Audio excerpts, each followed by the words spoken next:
मुख्य अतिथि के तौर पर बीजेपी जिला अध्यक्ष जयप्रकाश राजौरिया भी शामिल हुए।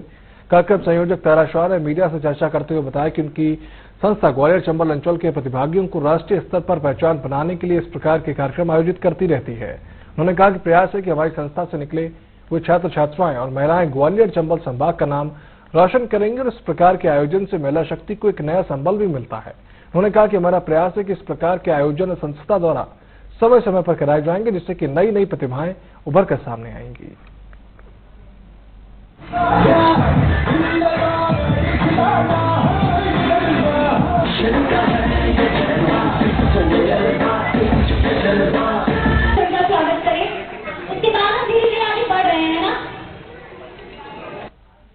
आज का जो कार्यक्रम था ये माँ के और किड्स के ऊपर आधारित था।